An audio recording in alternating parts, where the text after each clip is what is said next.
سلام دوستان عزیز. اگر عضو جدید کانال ما هستید لطفاً کانال ما را سابسکرایب کرده و علامت زنگوله را بزنید تا در اولین فرصت از ویدیوهای ما مطلع شوید. با تشکر. رمان شیدایی قسمت 24. صبح روز پنجشنبه خوشنود از تعطیل بودن شرکت در بستر غلط زدم و احساس آرامشی ژرف نمودم. به خودم گفتم خواب قرص بیماری ها. چشمانم را بستم تا خواب دوباره را تجربه کنم که صدای زنگ تلفن به گوش رسید. آسوده از اینکه مادر جواب خواهد داد کنجکاویم را مهار کردم، اما وقتی مادر گفت آقای متین نژاد است، با تو کار دارد. با عجله بلند شدم و با خود فکر کردم که متین نژاد چه کاری میتواند با من داشته باشد. با گفتن الو بفرمایید صدای متین نژاد در گوشی پیچید که گفت سلام دخترم، صبحت بخیر. پوزش میخوام از اینکه بی موقع مزاحمت شدم. گفتم نه خیر، شما همیشه مراهم هستید. گفت ممنونم. تماس گرفتم که بگویم دیشب آخر وقت بود که آهنچی با من تماس گرفت و میخواست بداند شرکت چگونه پیش میرود. من جسارت کردم و گفتم که شما با ما هستید و تا امروز هم بسیار خوب از عهده مسئولیت برآمدید. آهنچی اول ناباور شد و چند بار سوال کرد راست میگی یا اینکه داری سر به سرم میگذاری. اما وقتی با قاطعیت گفتم من اهل شوخی نیستم پرسید با شما کار میکند؟ منظورش این بود که آیا شما در دفتر کار من هستید؟ که گفتم نه، خانم تهامی میز ریاست خود را دارا هستند و به گمانم خیلی بیشتر از گذشته شرکا به هوش و ذکاوت ایشان ایمان و اعتقاد دارند.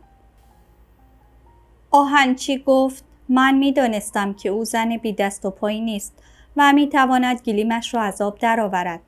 از طرف من به او بگو حاضرم سرمایه در اختیارش قرار دهم به شرط آنکه سود نصف تقسیم شود.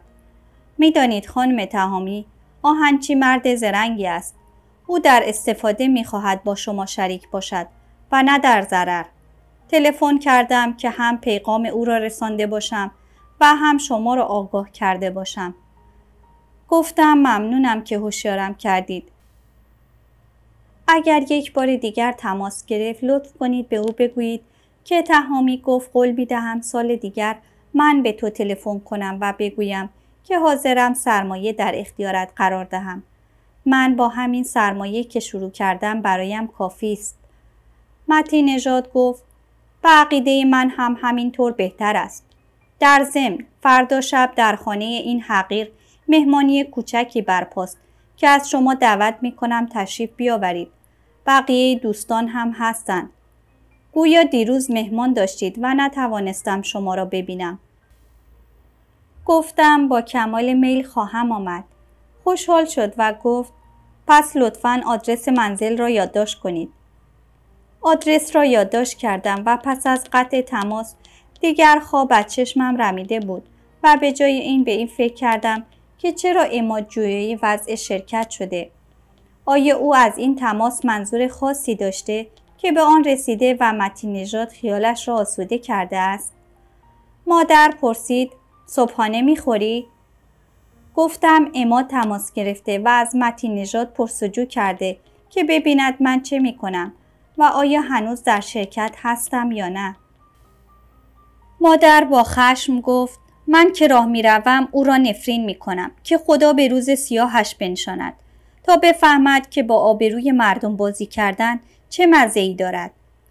صبحانه تمام شده بود که مجدد تلفن زنگ زد و این بار خودم گوشی را برداشتم. سیرتی بود که گفت حال کوه رفتن داری یا نه؟ گفتم کوه نه، اما میایم دنبالت تا در شهر چرخی بزنیم و من قدری خرید کنم. قبول کرد و بعد از تماس به مادر گفتم فردا شب منزل متین نژاد مهمان هستم و باید خرید کنم. مادر با گفتن این همه لباس از خارج آوردی و باز هم میخواهی لباس بخری ناراضی بودنش را اعلام کرد. گفتم نه مادر، قصد ندارم برای خود خرید کنم.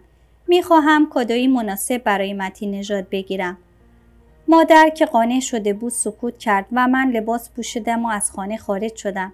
اتومبیل به علت سرمای هوا دیر روشن شد و همین تأخیر باعث شد که متوجه شوم الهی دارد وارد کوچه من می شود. ضربان قلبم شدت گرفت و برای آنکه آگاهش کنم بوق زدم. متوجه هم شد و به سوی ماشین آمد و با گفتن سلام صبح بخیر سوار شد. پرسیدم مگر این وقت صبح مطب باز است؟ گفت دیشب خانه مرادی خوابیده بودم و صبح با هم از خانه خارج شدیم. او رفت بیمارستان و من هم قدم زنان را افتادم و گفتم من خیال دارم با سیرتی برای خرید بروم. میخواهم برای فردا شب کادویی برای آقای متین نژاد بگیرم. شما هم با ما میایید؟ گفت نه متشکرم. راستش از وقتی این اتفاق رخ داده حس میکنم دیگر انگیزه‌ای برایم باقی نمانده. من از هر فرصتی برای رفتن به گرگان استفاده میکردم. اما حالا گفتم حالتان را میفهمم. انسان تا عزیزی را در کنار خود دارد گویا که لباس مازاد بر آنچه که باید بپوشد بر تن دارد و کلافه که زودتر آن را از خود دور کند. اما با درآوردن آن لباس تازه میفهمد که هوا چقدر سرد و سرما سوزنده است. اتومبیل را به حرکت درآوردم و به راه افتادم. او سکوت کرده بود و این من بودم که ادامه دادم. زمانی نه چندان دور تمام وجودم خلاصه شده بود در یک احساس تند اما نه شهوانی. گمان داشتم که هیچ آوایی دلنشین‌تر و خوش آهنگتر از یک صدای بم نیست که صادقانه سلام می کند و بی‌ریا از خودش حرف می زند و با گردش دوربین زوایای خانه اش را نشان می دهد.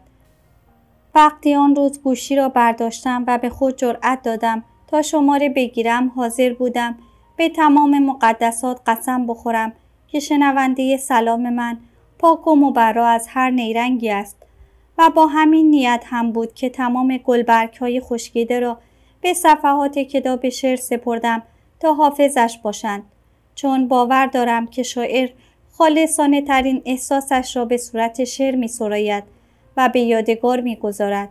اما ناگهان همه چیز تغییر کرد و پرده های آویخته چنان با سرعت فرو افتادند و صورت لخت و عریان آدم ها را نشانم دادند که وحشت کردم. واقعیت همان بود که دیدم. آدم هایی با قلب های آهنین، ربات هایی فاقد احساس، مصلحت اندیشانی که جز خود و نفع خود به هیچ چیز و هیچ کس فکر نمی کنند. یک روز جایگاهت صدر مجلس و روز دیگر اتاق نگهبانی را هم برایت زیاد می بینند و تتمه حقوقت را با پست حواله می کنند که خوش آمدی. برو و دیگر پشت سرت را هم نگاه نکن. اما من برخلاف شما تازه انگیزه به دست آوردم و تا به هدفم نرسم از پای نمی نشینم. آرام زمزمه کرد من پیاده می شوم. کنار کشیدم و اتومبیل را نگه داشتم. وقتی پیاده می شد به صورتم نگاه کرد و گفت متاسفم که میگم به جمع ربات‌ها خوش آمدید. وقتی رفت لحظاتی قادر به حرکت دادن اتومبیل نبودم. تمام بغض و حرصم را با کوبیدن روی فرمان فرو نشاندم، اما گویی این بغض تمامی نداشت و با رنگ سرخ انتقام پیوندی شوم آغاز کرده بود. زمانی که سیرتی را سر قرار سوار کردم با یک نگاه به چهره‌ام پرسید دعوا کردی؟ گفتم نه، حرفای فروخورده را بیرون ریختم و در دلم آشوب به پا کردم. لختی سکوت کرد تا از بقیه صحبتم پی به منظورم ببرد و هنگامی که دید من هم سکوت کردم گفت ولش کن، امروز را عشق است. خندیدم و گفتم از اصطلاحات مردانه استفاده می کنی؟ گفت دیروز که انتظاری به الهی می گفت غم گذشته را ول کن و به حال آن قصه نخور، امروز را عشق است. با تعجب پرسیدم انتظاری اینطور لاتوار با الهی صحبت می کرد؟ گفت آره جان خودت. اتفاقا من هم تعجب کردم و از خود پرسیدم پس لفظ قلم صحبت کردن بشره‌اش نیست و نقش بازی می کند. صدر رحمت به علیزاده که ظاهر و باطنش یکی است. خب حالا کجا می خواهی برویم؟ گفتم قصد دارم برای متین نژاد کادویی بگیرم به مناسبت مهمانی فردا شب، اما هنوز تصمیم نگرفتم که چی بخرم. گفت یک سر برو سراغ صنایع دستی، مخصوصاً جنس خاتم. هم شیک و زیباست و هم محصول کار دست ایرانی. پرسیدم خب چه چیز بخرم؟ کمی فکر کرد و گفت چون تنوع اشیا زیاد است اول بهتر است ببینی و بعد انتخاب کنی. موافقت کردم و به فروشگاهی که او آدرسش را داد رفتیم و دیدم که حق با سیرتی است. آنقدر اشیاء خاتم متنوع بود که تصمیم گیری را مشکل می کرد. هر دو با خرید قابی زیبا راضی و خوشنود از مغازه بیرون آمدیم و سوار شدیم. از خیابان نارنجستان که عبور کردیم سیرتی گفت اینجا خانه الهی است. متعجب به آپارتمانی که سیرتی با انگشت نشان داد پرسیدم تو از کجا می‌دانی؟ گفت من حتی داخل خانه هم شدم. آپارتمان لوکسی دارد. چقدر دلم دیروز برایش سوخت. خوب است برویم دنبالش و او را هم با خود همراه کنیم. با قاطعیت گفتم نه. رنجیده خاطر پرسید آخه چرا؟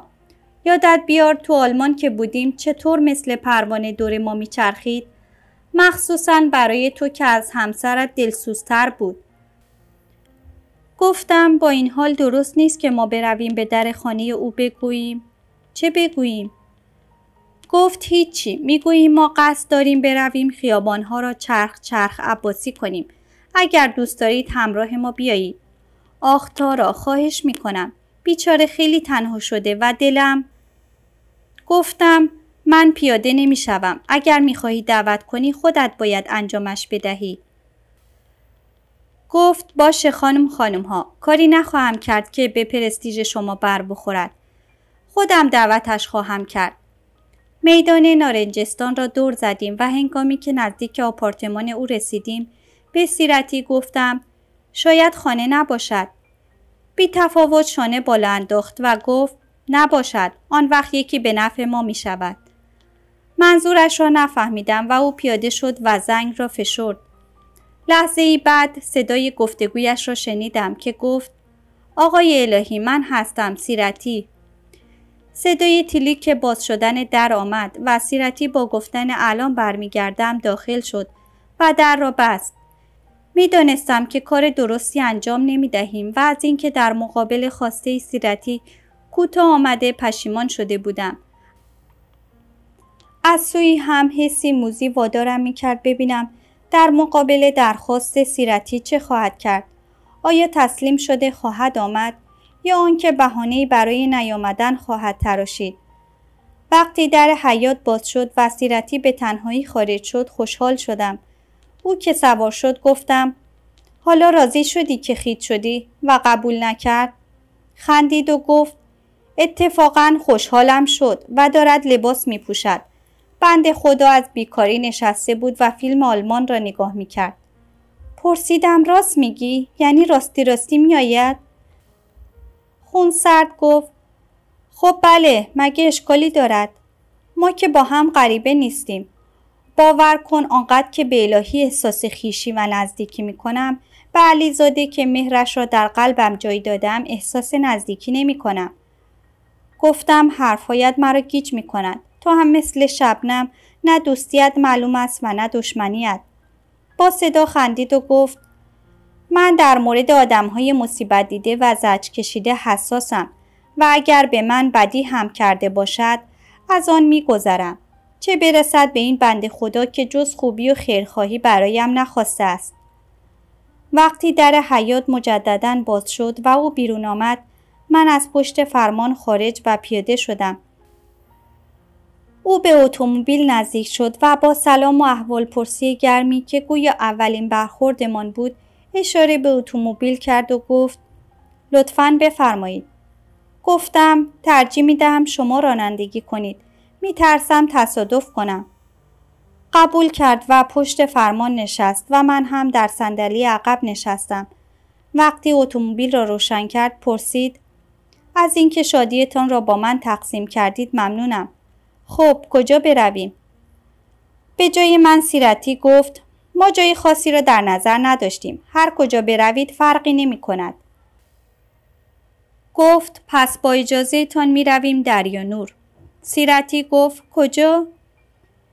حکمت گفت: هتل استقلال، سالن دریانور. سیرتی گفت: تا وقت نهار خیلی مانده. گفت: بله، اما قبل از آنجا می رویم یک فروشگاه که من سراغ دارم و هدیه‌ای برای متی نژاد می خریم. سیرتی ناراضی گفت: امروز تمام وقتمان برای خرید کادو هدر می رود. اگر می دانستم شما هم به فکر خرید هستید از فروشگاه 2 خاتم می گرفتیم. پرسید: خرید کرده اید؟ او ادامه داد: ما داریم از آنجا می آییم. تارا قابی خاتم خریده و شما می توانستید. حرف سیرتی را قطع کرد و گفت: هیچ اشکالی ندارد. می توانیم هنگام بازگشت خرید کنیم. حالا بفرمایید کجا برویم؟ سیرتی گفت: دربند. من گفتم: حالا آنجا خبری نیست. سیرتی گفت: نباشد، خودمان که هستیم. من سکوت کردم و حکمت راه دربند را در پیش گرفت. صحبت میان حکمت و سیرتی گرفته شد و این سیرتی بود که پرسید: معلوم نیست کی به سفر می روید؟ حکمت گفت: مثل اینکه به مذاقتان مزه کرده و خیال سفر دارید. سیرتی گفت: اقرار می کنم که با شما هر که هم سفر باشد بد عادت می شود که باز هم سفر کند. از سفری که داشتیم آنقدر برای خانواده‌ام تعریف کردم که همه را مشتاق کردم. حکمت زمزمه کرد: شما لطف دارید، اما این سفر برای من خاطره خوشی به جای نگذاشت. و سیرتی حرف او را قطع کرد و با لحنی گله‌آمیز پرسید: منظورتان این است چون من و تارا با شما بودیم سفر به شما بد گذشت؟ حکمت سر تکان داد و چند بار گفت: نه منظورم این نبود. شاید خانم تهامی منظورم را درک کرده باشد. سکوتم موجب تعجب آن دو شد و سیرتی پرسید: تارا خوابی؟ گفتم: نه، دارم گوش می کنم. پرسید: اگر گوش می کردی بگو آقای الهی چه گفتن؟ گفتم: فرمودن که... سیرتی گفت: دیدی خواب بودی؟ متوجه حرفای ما نشدی. حکمت با طعنه گفت: ما مصاحبین خوبی نیستیم و خانم تهامی را خسته کردیم. گفتم: اینطور نیست. سیرتی به گمان خود آمد تعارف کند و گفت: برعکس آقای الهی، چون ما داشتیم از مقابل خانه تان عبور می کردیم و من به تارا خانه شما را نشان دادم و او گفت بهتر است برویم آقای الهی را برداریم تا هوایی تازه کند. نه تارا؟ بی اختیار پرسیدم: من گفتم؟ سیرتی خندید و گفت: چه اشکال دارد؟ آیا ما کار نادرستی انجام دادیم؟ حکمت لبخند معنیداری بر لب آورد و گفت: شما بر سر من منت گذاشتید، ضمن آن که می‌دانم خورشید در یک روز 2 بار طلوع نمی کند. از این حرفا گذشته خانم سیرتی، اگر به راستی هوس سفر کرده اید می شود ترتیبش را داد و به جای بیرون مرز داخل کشور سفر کرد. سیرتی گفت: من منظورم سفر کاری بود. حکمت هوم بلندی گفت و اضافه کرد: تا سال آینده دیگر از سفر خبری نیست، شاید هم 2 سال آینده. سیرتی گفت: حیف شد. برای آنکه حرفی زده باشم گفتم: متاسفم دوست من، باید فکر دیگری برای خودت بکنی. حکمت خندید و گفت: بله، خانم تهامی درست می‌فرمایند. خوب است به فکر ازدواج باشید و برای مدت کوتاهی هم که شده خود را سرگرم کنید. سیرتی پرسید: کوتاه؟ چرا کوتاه؟ حکمت گفت: خب شاید شما هم از جمله دوشیزگانی باشید که زود تب عشقشان فروکش می کند و هوای آزادی به سرشان می زند. سیرتی گفت: خوشبختانه من در زمره این افراد نیستم و زمانی که ازدواج کنم تا آخر به پیوندم وفادار میمانم. پایان قسمت 24